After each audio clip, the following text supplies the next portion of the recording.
Welcome, everyone, to episode 32 of the Thundercraps podcast, where we forge through the shitstorm that was WCW Thunder. I am your host, a retired magician, Josh Kaiser. And joining me today, a withered, pathetic, neurologically deficient toothpick, Kyle Hoagland. You know what? I wasn't sure what you were going to do for you because I couldn't find anything that would make you sound cool. I'm not saying retired magician sounds cool, but you know what? That was actually pretty good. So what's going on, everybody? It's about as cool as you can get with this episode. It wasn't one of the more quotable episodes. Let's just say that. No, you're right. I feel like which is interesting, just considering the fact of what we know as far as the format of the show. Usually, Heenan brings the heat on a recorded show. Yes, he does, and let's just get into it. Of course, it is, like I said, episode 32 of Thunder. It is September 17th, 1998, Kyle. Fall Brawl 1998 War Games is in the books. We've got a lot to talk about, and the show opens up, and we get our first sign of the night before we even get to anything else as we pan through the crowd. It says Gold Turd. Loving it, dude. Lexington, bring it. Which is, once again, sorry, spoilers. I was going to say, man, spoiling it, Lexington, Kentucky. It took me a minute to realize, fuck, we are not live. I really thought we were going to be live, given the fact that we had a go-home show for a pay-per-view, and we had a main event for an arm wrestling match announced last week for this week. And if the arm wrestling match goes the right way, Ric Flair can be reinstated, Kyle. So we got a lot of excitement, and it was immediately killed for me when I realized we have a tape show. Which is, like I said, I definitely agree. It's really unorthodox to have a tape show because basically, for those who don't understand this, they have a show live last Thursday on Thunder. They then tape a second show the same night. Like basically, they pretty much just follow, whatever it could be. I'm not sure really. Sometimes it's hard. I've been to one of these shows before where they do both. And sometimes what they'll do is they mix and match the two together to make one live show. Yeah, I'm sure like some of the stuff we saw here, I mean, they don't do it consecutively. I'm sure it's like a hodgepodge, like you said, mix and match kind of thing. And then they kind of edit it accordingly. Right. But once again, like the thing that's so weird about that is that we just finished up watching we're done with a pay-per-view, so a lot of storylines have been tied up, kind of reset. Yet we're having matches and action that's taking place before that live event. So it's from a TV standpoint, it doesn't matter because everything is just in chronological order. It's just knowing the stuff. It's at this point, it's hard to put in words like how that mind fucks you trying to make a podcast. Yeah, it really disappointed me a little bit, but we'll just kind of get into the show. As after I realized we're in Lexington, of course, they're going to let us know Diamond Dallas Page, Kyle, won the War Games. He is going to be wrestling Goldberg at Halloween Havoc for the title. And then, of course, we got the big arm wrestling match tonight. Can Arn Anderson defeat Eric Bischoff and reinstate Ric Flair? Lee Marshall has his hesitations, his reservations, if you will, and says that Arn Anderson could blow out a bicep in this match. Which is possible. Once again, for those who don't know, he's not going to do that's fake. But once again, if we're going to go ahead and go down this wonderful road of storyline, Arn Anderson was legitimately injured. He had a neck injury. He had 4 vertebrae removed from his spinal column. And shockingly, that has some adverse effects to other parts of his body, right. Mainly including the left side of his body. So that's why this whole idea of going left-handed is, it's not just because, Eric Bischoff wants to take on someone's non-dominant arm. It's because legitimately Arn Anderson had a whole time just holding a cup with his left hand after that surgery was done. Yeah, there you go. This is going to move us into the opening bout. Bobby Eaton. We haven't seen a lot of Bobby Eaton. That's Sir Bobby Eaton. Okay, dude. But not anymore. It is just he has dropped the Sir. He is just Bobby Eaton, and he's going to be getting squashed by Wrath as Wrath comes out. And they let us know during this match that Ric Flair returned on Nitro this week. So I'm kind of wondering why we're having this arm wrestling match if Ric Flair already returned. And it also, when I realized, this was the moment I realized it was a pre-tape show, and I actually texted you at this moment when this all happened, because I almost commented last week on episode 31, and I didn't do it at the time, but when Bischoff and Arn were in the ring cutting that promo to where Bischoff basically said we're going to have an arm wrestling match next week, behind them, on the outside, I noticed the arm wrestling table sitting there, and I almost made reference to it. I'm like, maybe it was just there because he wanted to bring the prop out to like talk about like, hey, I'm going to use this with you next week. But no, it was there because it was fucking taped probably minutes later after that segment was shot. So just leave it to WCW to put it in the shot instead of like leaving it off camera. I can't imagine. Like, once again, I know that Bischoff oversees this kind of stuff, but I would like to think that looking back on this, and Bischoff also has been known to say that he normally doesn't watch the shows that he produces. Like, he's, obviously he's busy taking care of the show as it's going. But a lot of the stuff, like, people ask him, like, oh, what'd you think about this pay-per-view or this pay-per-view or this Nitro or this Thunder? 99% of the time, he'll tell you he never seen it. He moves on to the next thing. And so he doesn't have time to rewatch things or watch them, as they're happening. But this has got to be a huge guffaw. Like why would there's no reason to have the prop like out in the open for people to see. Yeah, you would think not, but there we have it. The commentary team is going to let us know that Wrath is on a Goldberg-like streak right now. Of course, Goldberg 144 wins in a row at this point. Wrath is at like 6, but sure, Goldberg-like streak. I think Prince Iakea had that many, and I don't think anyone was comparing him to Goldberg. That's true. Wrath is going to win with his meltdown pump handle slam move. Literally looked the best it's looked yet. Wrath, this is the best Wrath has looked. It was a pure squash match, and I gave it 2 stars because I thought Wrath looked great squash game. Like, this is when you say squash match, this is the kind of match I would say where it really showcases the talent. And it's just a total squash. I agree. It is a 2-star match. It's kind of like I said, it's kind of like a Goldberg squash, but Wrath just looks better. He's more mobile. He had a nice, top rope clothesline. He had a nice little shoulder tackle. He let Bobby Eaton, is a veteran. Was a member of the Midnight Express or whatever back in the day. So I mean, he's got a pedigree in him about he's got a good career. So it wouldn't make sense even for him to just fall down and just take it like a Barry Horowitz would.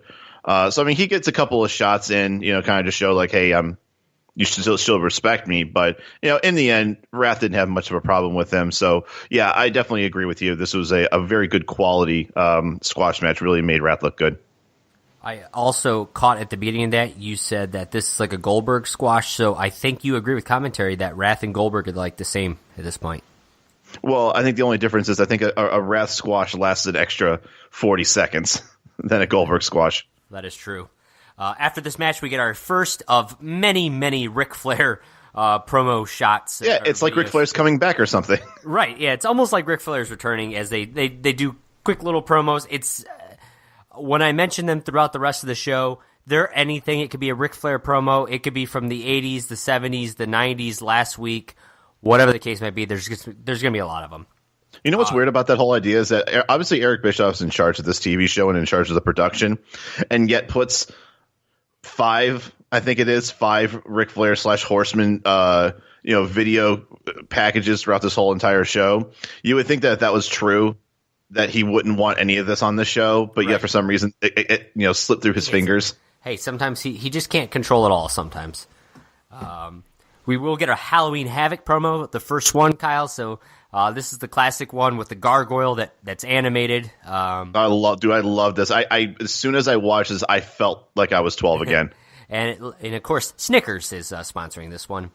And we find out that one match has already been signed for Havoc, other than, of course, DDP versus Goldberg, and that is the Warrior versus Hogan, Kyle. So we're going to get the rematch to end all rematches. I don't know about you, but I cannot wait for Halloween Havoc 1998. I mean, Warrior Hogan, it doesn't get any better than that. It does. I mean, I there's no possible way that, I mean, they could have a 0-star match and this would still it would easily blow the roof off of anywhere. It's gonna be legendary. It's gonna be one of the finest spectacles in the history of wrestling. Thank you, Tony. After this, we got our second sign of the night, and it says Hogan's Movies Bite. So somebody in Lexington does not. I thought Surf Ninjas was good. Hey, well, Mr. Nanny, another classic, right? Surf Ninjas. I think Surf Ninjas was better. But what is better than both of those movies is Mike Enos versus Lenny Lane, Kyle. It's close. When this match started, I honestly have no idea who's going to win this match. But Mike Enos, after he tossed Lenny Lane across the fucking ring like a lawn dart, I go, okay, I think Mike Enos is going to win this match. But Lenny Lane shows some talent too, as he kind of like does a somersault flip to the outside. And it's a little back and forth for a bit there, and Heenan actually refers to Lenny Lane like Chris Jericho. And I don't know if it's because he looks like Chris Jericho or because he wrestles with that heel chicken shit sort of cocky attitude that Lenny Lane. Well, I think the quote was, I think he said, well, if Lenny Lane would stop acting like Chris Jericho, maybe he'd be more successful. And then I started thinking to myself, if Lenny Lane acted like Jericho, then Lenny Lane would be way better than he is. Right? Maybe he should be more like Jericho. That's right. I don't know. I don't know if you know history anymore. God rest your soul, Heenan. But I would put Jericho at this point with his entirety of his career. He's a top 15 wrestler of all time, in my opinion. And Lenny Lane's what, top 7? And then I would put him top 20. Okay, fair enough. He is going to lose this match though with a tilt-a-whirl type toss by Mike Enos.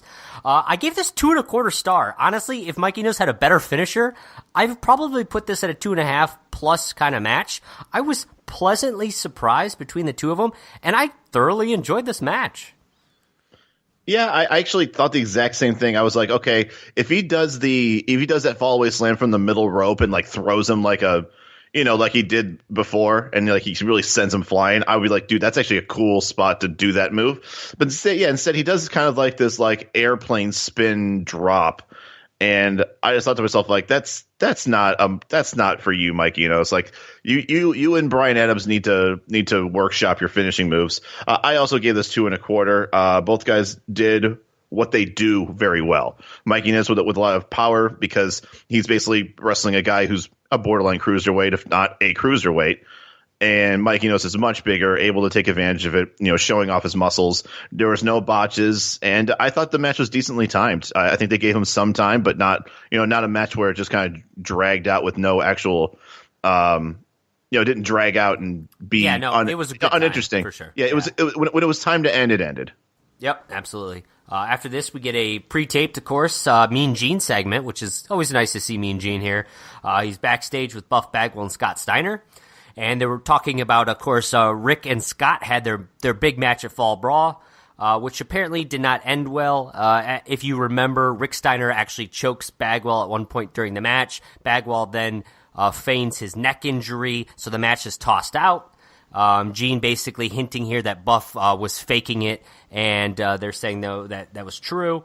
And now Halloween Havoc, there's a rematch between Rick and Scott Steiner, Kyle. So one of the longest ongoing feuds that doesn't actually seem like it's a good feud continues on.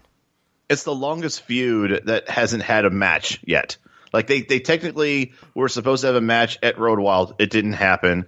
Then they were supposed to have a match at Fall Brawl, and it ultimately got thrown out.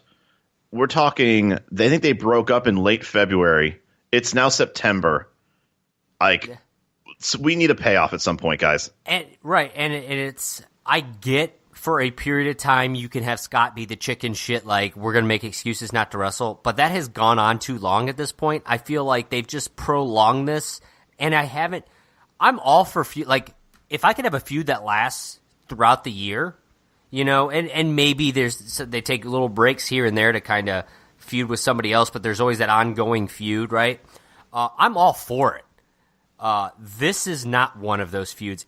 I have not had any interest at all in it, and I feel like I just want it to fucking end already. And I think the other problem too is, once again, we don't watch Nitro, and maybe we gotta start rethinking our strategy, because maybe there's more story to be told on Nitro, and we're just missing a lot of it. But it really, from our perspective of watching Thunder, and the lack of recap sometimes that maybe the commentators just don't have time to go through all the storylines, because apparently they don't think this is important enough to keep us caught up. Is that there's no real interesting thing to grab onto about this storyline, because we don't even see these guys, Rick Steiner and Scott Steiner. This is the first time we've seen Scott Steiner on Thunder in God knows how long. Rick Steiner, I think the last time I remember seeing him, he was in the commentator booth on the phone or something like that with Buff Bagwell, but like none of them have been in action. They haven't wrestled in months on Thunder. So it's hard for us who just watch Thunder to really like attach ourselves to this because it's not talked about. There's no action. There's no heat. There's nothing. And then all of a sudden, like we're like, oh, how about that match at Fall Brawl that didn't happen? And like I don't care. I really don't care. Nope, don't care a bit. After this, we get our first replay of the night, and it's clips from Fall Brawl. So apparently we can get pay-per-view replays, but we can't get fucking real Nitro replays here on Thunder. But it's Chris Jericho. Of course, he's talking about Goldberg again, and as he challenged Goldberg to a match because he thinks Goldberg is getting kind of the preferential treatment around here, and with the security and all that, and he thinks that needs to stop. And Goldberg apparently accepted his match. And then, of course, it shows Jericho with his security, the same security, Ralphus and the mullet ninja dude from that was also with him on Thunder last week. And then as he's in the ring, of course, the pyros go off, Goldberg's music plays, and out comes the fake Goldberg, who actually does spear Jericho at some point. Jericho's going to retaliate and then put him in the Lion Tamer for the win. So now Goldberg's streak is over. Jericho is the world champion and the television champion. So a lot happened at Fall Brawl. The world heavyweight television champion, Chris Jericho. There you go. After this, another Ric Flair montage video. And then like number 3 of 8, something like that. And then the next match is Scott Armstrong, but it's actually Steve Armstrong wrestling Vincent. I mean, that was a twist. I was like, so first of all, when Steve Armstrong starts coming out, I'm like, okay, Steve Armstrong. Who's watching him? Yeah, I was like, is he gonna, get squashed by Ernest the Cat Miller? Like, Wrath already wrestled. I'm not really sure it's happened. And then fucking Vincent comes out, and I'm like he's dressed up like he's gonna go rollerblading. Yeah, no, trust me. The moment I heard that this was Vincent, all I stood there was like, does Steve Armstrong have a shot at this? Like, I can't. Right. I can't imagine a world even. And I don't know when I'll ever say this again. I can't imagine a world where this guy would ever have a chance against Vincent.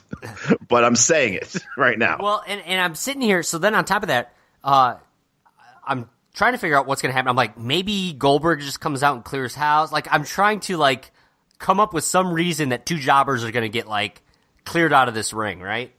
Sure. And it doesn't happen, and instead I'm almost moderately impressed with some of Vincent's offense, and then he wins with a fucking armbar.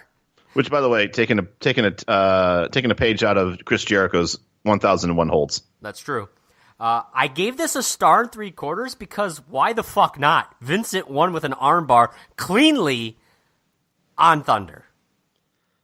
Sorry, man. I can't look at this and give this anything higher than a 1.5 stars. Vincent, I will admit, Vincent actually looked better than I was going to give him credit for.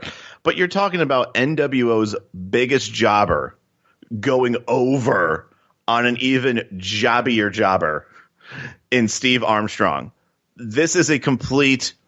The only thing I can think of is someone couldn't make it. That's the only thing I can think of is this was supposed to be. They do talk about the Disciple was supposed to wrestle tonight, but he was kidnapped by the Warrior.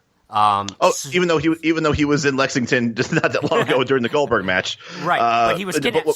So Disciple couldn't wrestle. So they're like, fuck, Steve Armstrong and Vincent, you go wrestle now. I actually would have. What do you think would have been more entertaining to you, just from hindsight? Vincent versus Steve Armstrong, or the Disciple versus Steve Armstrong? Who would you rather have actually watched wrestle? I know that probably ultimately it'd be interesting to see the Disciple wrestle. I don't think you're interested in seeing either, but I guess I would still say the Disciple. But it's kind of hilarious to see Vincent win a match. But I think you would. I think you and I would agree that I'm all about Vincent winning clean in this match. Well, I will. Wasn't Vincent? I know that we're going off on a tangent here, but I know you went to a house show back around this age when Vincent was the main event, wasn't he?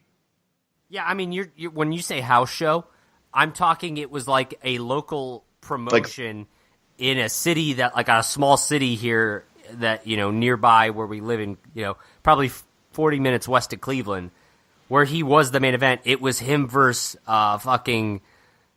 Kevin, the leader of the Dungeon and Doom. I can't think. Kevin Sullivan. Kevin Sullivan. There you go. That was your main event. Was Kevin in Sullivan a cage, wasn't it? Vincent. It wasn't a cage match, but then they I can't believe I remember this all shit. around the theater. It was like a Playhouse theater kind of thing. So, but yes. but once again, it's a star and a half because I don't know the story behind it. They might have had to book this, but this is just horrible booking. This was literally like Steve Armstrong probably wasn't even dressed to wrestle, and he was probably like, "Oh, all right." It is. I do want to add though. Do you feel bad for Vincent? The dude comes out with every other NWO member. Anytime they have a match, the dude comes out. You know, he throws a punch here, a kick there, kind of helps him along the way. This dude comes out for a match and nobody fucking shows up with him. That doesn't seem right. It doesn't seem right. I feel like Scott Norton or Kurt Hennig or or Rick Rude. Rick Rude's not a full time wrestler. Come out there for Vincent. Vincent's been hooking everybody up. Support him. I mean, he's supporting all of them. Hardest working guy in the NWO right there. Seriously, like he's gotten about as much. He's got other than maybe Conan has probably the most TV time on Thunder. That's true. After this, we get a maniacal laughter that takes place as we're fading to commercial that's not really discussed, and it just kind of goes to commercial. Oh, I know exactly what this is, and it's probably one of the biggest letdowns. I think everybody there. I remember there was a magazine, like some magazine that I read. I think I bought a video game and got like a free subscription to like 2 months subscription to some wrestling magazine. And one of the discussions they had was this cackle. And they were talking about, is this like the either the return of some big star at WCW, or are they trying to create like a new character that's like kind of like a Joker, or like a maniacal bad guy type of thing. I'm not going to share the results of this, although we'll never know on Thunder because it's revealed on Nitro later. It is none of those things and nothing that anybody would ever give a shit about. I mean, I don't know if you remember. So just classic WCW. I mean, like I said, they're not going to talk about it. It's the Bride of Chucky, is what this is. Oh, right. But good old Bride of Chucky. Yeah, they had some deal with that movie production, and they basically promoted this. What's the name of the woman that's in that movie? I can't. Whatever, it doesn't matter. But I'm just saying that. Yeah, this whole cackle thing, we're going to be hearing it for a couple weeks on Thunder and on Nitro, and then it's later revealed that it's just goddamn fucking Chucky. That's even better. After this, we get our next promo about Ric Flair, and it's shot in 1991, I think, with a bunch of fans who look like they're caught in the early 90s, and they give their thoughts on Ric Flair. Yeah, I agree. This is exactly what I saw from this. Was just like, when WCW took a time machine and went back to 1992 to ask people about what they thought of Ric Flair. It looked like when we were first doing the Monday Night Tours and looking at the front row of Monday Night Raw, and just looking at all like the women in their frizzy hair and sweaters. Like that's exactly what I saw from all this. Oh, absolutely. And then they follow us up with our second replay of the night, and it's from Nitro this week with Ernest the Cat Miller as he interrupts a match between Van Hammer and Alex Wright. Well, and then he should say you're welcome, but right? Go on.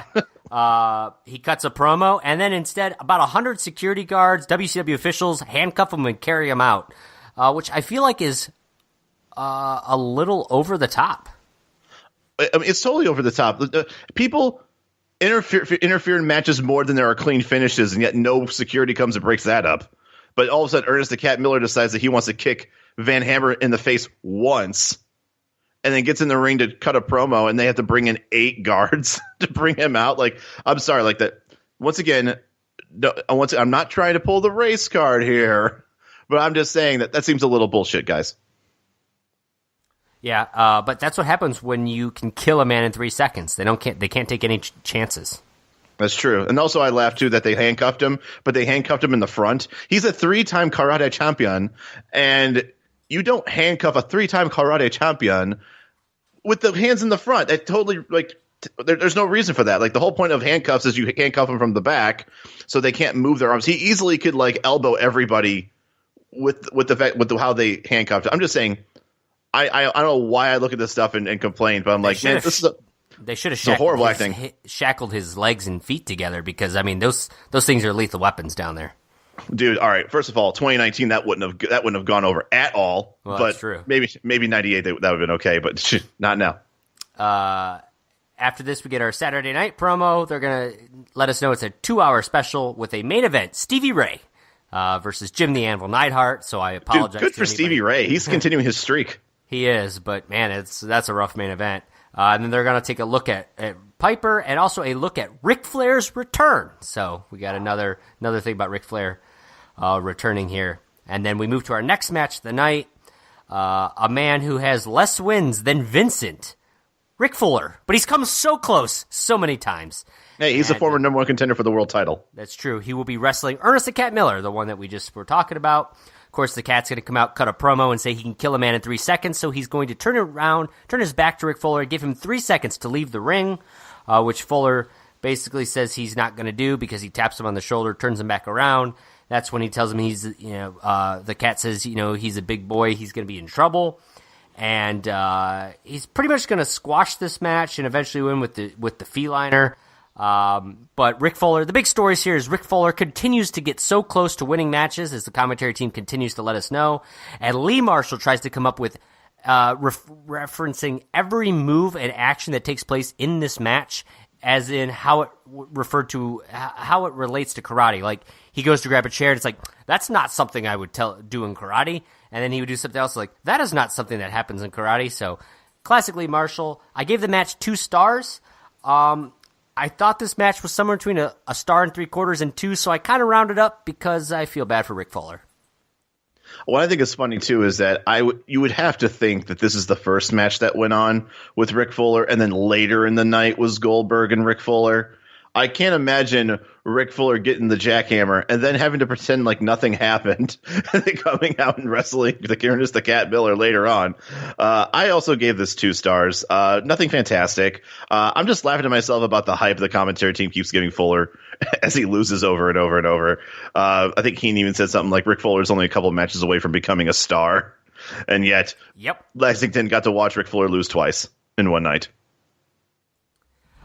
They sure did. They're blessed to say that they were able to see such a feat as Rick Fuller wrestling in 2 near victories. After this, we get another Ric Flair promo, and then it's followed up with a Kurt Hennig versus Norman Smiley match. They let us know that Kurt and Rick Rude attacked Arn Anderson at Fall Brawl, apparently. Kind of abused him there. And they also will congratulate Kidman. He was able to lead the flock Sunday at Fall Brawl, so Saturn won his match against Raven. And then he proceeded to turn that newfound freedom into a Cruiserweight Championship victory as he defeated Juventud Guerrera on Monday night. So a lot going on for him there.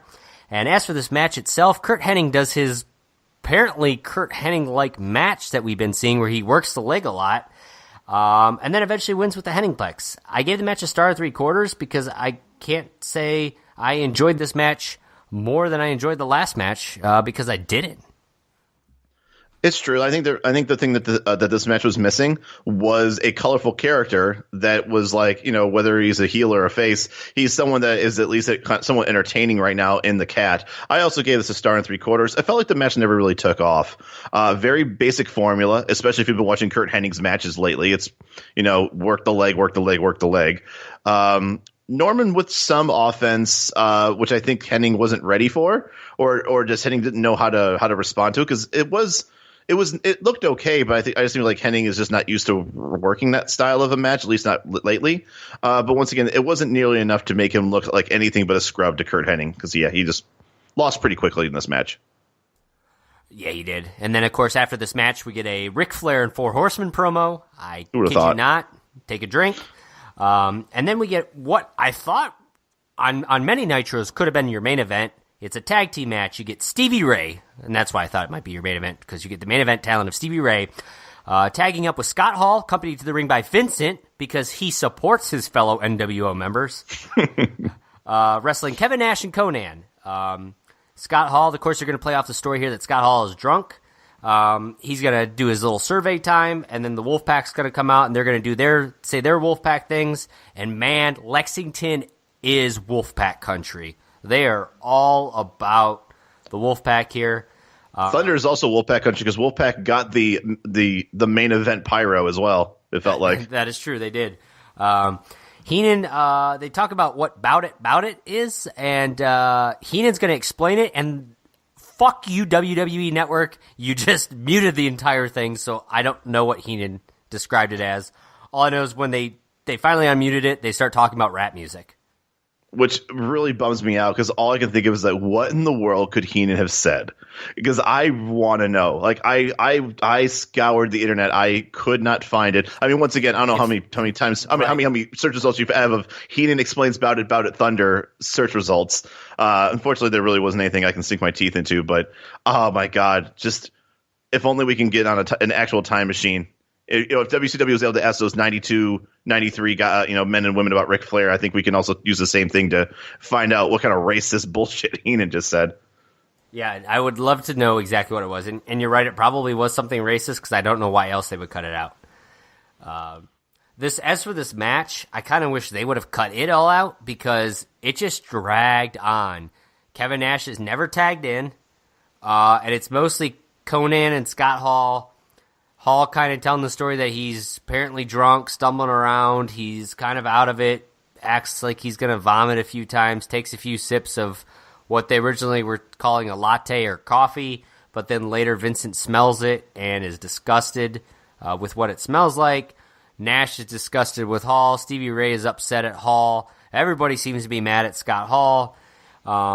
Eventually, they get counted out, I guess, because they're all in the outside, the NWO being they. They all get counted out, talking and arguing with each other. I gave it a 1.25 stars, but I guess you probably shouldn't even rate it because it really wasn't a match. But I get what they were doing here, trying to push this whole Scott Hall has a drinking problem, but man, it felt like it dragged on. Yeah, I agree. I feel like it was rough to have them do this with a match. I didn't give this a rating. I gave this actually. I feel like there's the difference between a no rating and a dud rating. And does that make sense to you? Like, I called this a dud because really, it's not really fair. A match. It's not really a match. It was storytelling, but once again, it was storytelling I felt like wasn't appropriate for a match to tell.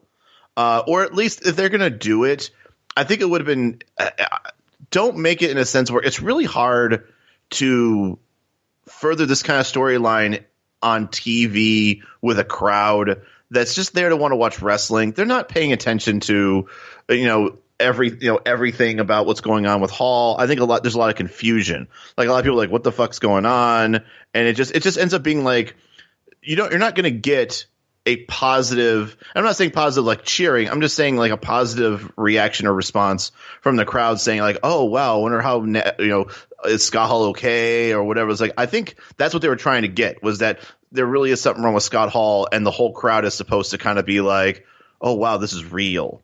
And I think that no one really bought that, and I didn't. Obviously, I didn't buy it, but it wasn't because I obviously already know. But it's just that I have no.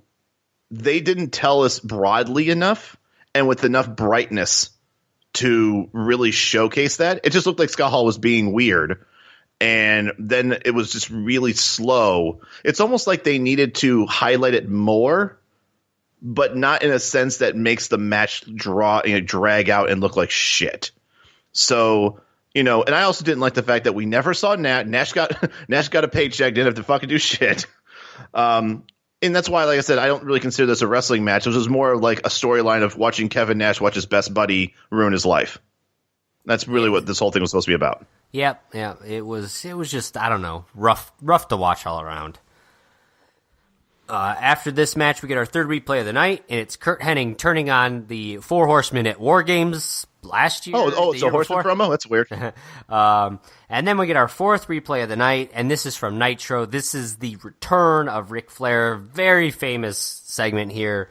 J.J. Dillon at first and Arn Anderson in the ring kind of discussing things. They are dressed in their best tuxedos. Arn talks for a bit. They actually have to cut it a little bit here on Thunder, and they show him talking more as he talks about all his time traveling and wrestling on the road. The "We Want Flair" chants are very loud. Then we get Arn Anderson saying, "Mongo, come on down. Benoit, come on down." So it's nice to see Chris Benoit's there, and then Malenko, come on down. Arn Anderson then starts to blow the three of them and how good they are and what they mean is horsemen and wrestlers. And then the famous line here is when he's Arn's like, "Oh my gosh, I must have had dementia or Alzheimer's or something like that. Ric Flair, come on down." So then out comes Rick. He's a teary mess here. They show the crowd. The crowd loses their shit. The crowd is all over the place. They show the crowd, lots of shots at the crowd. And the Ric Flair's going to cut his promo saying the Horsemen are alive and well, and then tells Bischoff that this is a great moment in TV. It's real and it's raw. This, of course, brings Bischoff out, who's going to interrupt the promo that Flair's cutting, and says that Flair's history. He'll never wrestle again. Yada yada yada.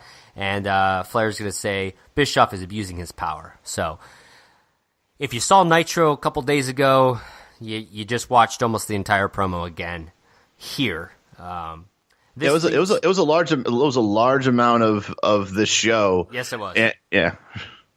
And with only minutes left, we get our main event, Kyle. Arn Anderson, accompanied to the ring by Dean Malenko, going in his arm wrestling match with Eric Bischoff, who's accompanied to the ring by Buff Bagwell. How about that Thunder T-shirt that Arn had? I want it. I want that T-shirt. I'm gonna look for it. Nick Patrick, of course, lets us know the rules, and then Bischoff says, "Psych! I just challenged you to an arm wrestling match, but I didn't say me. I didn't say necessarily be me. Instead, you're going to be arm wrestling Buff Bagwell." They get started here. There's like 40 seconds left in this show. Buff Bagwell wins in about a second and a half, if that. That's your main event, I guess. No Ric Flair. Ric Flair, I guess, will never return, never wrestle again because Buff Bagwell was able to defeat Arn Anderson here on Thunder. That was your show, Kyle. What did you think? Once again, comparing it to the live version of Lexington, clearly this just felt like the shadow of that show. I guess the wrestling was a little bit better as far as actually having matches and for us to rate.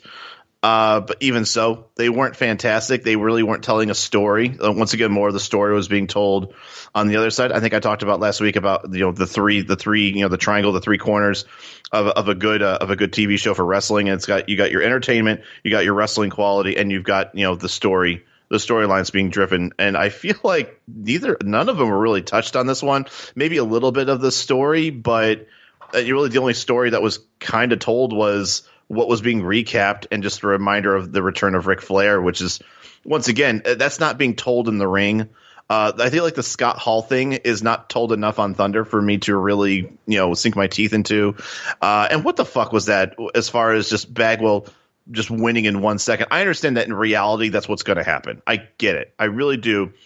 I would have much rather appreciated it if Arn had just beaten Bischoff and just ended the show on a good note. Bischoff has been always come on the record of saying that his whole thing is always do what the crowd doesn't expect. And I don't think anybody expected Buff Bagwell to just take out Arn and then that's your show. It was just a very, very weird way for the show to end. Obviously for the crowd, I'm sure that's not the last thing they saw for the night. So that's okay for them. But for TV, that just leaves. It doesn't leave like, oh my God, what's going to happen on Nitro? There's a big difference between like having something happening in the show where you're like, oh my God, what comes of Ric Flair? It's almost like they ran out of time, and it would have been better at the end that maybe Bischoff cuts a promo and, basically tells the crowd and tells the TV, Ric Flair's never wrestling again, kind of like drives that home. But instead it's like he won an arm wrestling contest by using Buff, and now we're out of time and it's over. It was just like a really somber and at the same time very lacking in emotions way to end Thunder. Yeah, it really fell flat, and it just felt kind of rushed. I feel like they showed too much of that replay of Flair's return on Nitro, which I get it is a big deal, but you could have edited it down a bit for Thunder, especially if you watched Nitro a few days beforehand. You don't need to fucking see it all again. For that ending, I wasn't crazy about the ending. I thought the Hall thing dragged on too much. It was like, normally these shows, when they do the pre-tape shows, they have a bunch of bullshit wrestling matches, and instead of putting the bullshit wrestling matches in there, which they still did because Mike Enos wrestled Vincent won a match. So you still put that in there, and then you added like 30 minutes of replay filler. Like, this felt like, I felt like we did not get a real show. Like, we were just, I feel unfulfilled this week watching Thunder. Right. This felt like the trimmings of a show that they just like saved up for weeks and weeks and weeks, and then gave us this. I mean, I'm looking kind of at the running time. I feel like we're only been talking for about 45 minutes, if that. 40 minutes, actually. Yeah. Jesus. And once again, and the real reason why is because a large amount of this is recap that we're just, real quick, just kind of saying, hey, this was a recap, or here's this or that. There was no real match that went on for a decent amount of time. I think we only gave one match the kudos of it being properly timed. I think that was the Mike Enos Lenny Lane match, which I think at this point we would consider probably match of the night. Oh, easily. I don't think it's close. Which I don't know when Mike Enos and Lenny Lane are ever going to be discussed on a television program as being match of the night. So congratulations to Mike Enos and Lenny Lane. We will send you some sort of golden turd trophy if we ever find out where you live. A gold turd? But yeah, a gold turd. Jesus Christ, I can't believe I even thought about you. That's how you bring it circular back to the beginning of the show. And I saw that sign gold turd and I thought, man, we're going to have a good show. And boy, was I wrong.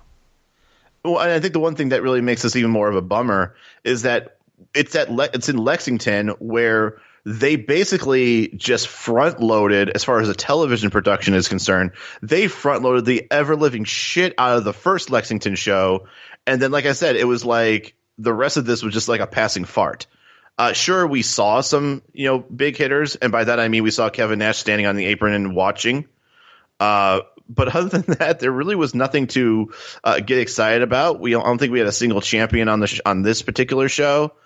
And it was just, I don't know. It's just, it definitely just felt like the other side of the coin of you went too heavy too heavy, and then you come in here with absolutely nothing for us. You gave us a clean Vincent victory. Okay. The moment that's happening, that's when somebody is going into the janitor's closet to look for wrestlers to wrestle on this particular show. They blew their load big time last week.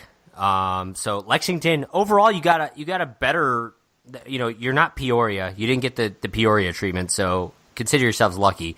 You had a great show last week and you had a fucking garbage show this week. So deal with it. I don't know what else to say, except I'm just disappointed knowing that it was pre-taped. All those stars were there, and the best thing we got was Stevie Ray, Scott Hall, Conan, and Kevin Nash in a tag match that dragged on for too long and basically was just a Scott Hall's drunk storyline promo.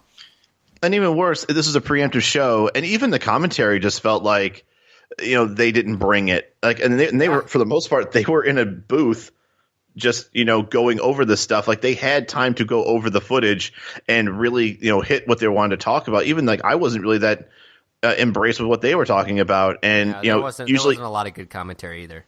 No, I mean, I think Lee was probably the MVP as far as the stupid shit he said, but like I said, unless we can find out what Heenan said about Bout It, and if what I could probably even assume or even guess, I'm sure he'd win MVP just on that alone. Hell, you probably would have used it to introduce you or me, if it was able to air on the WWE Network.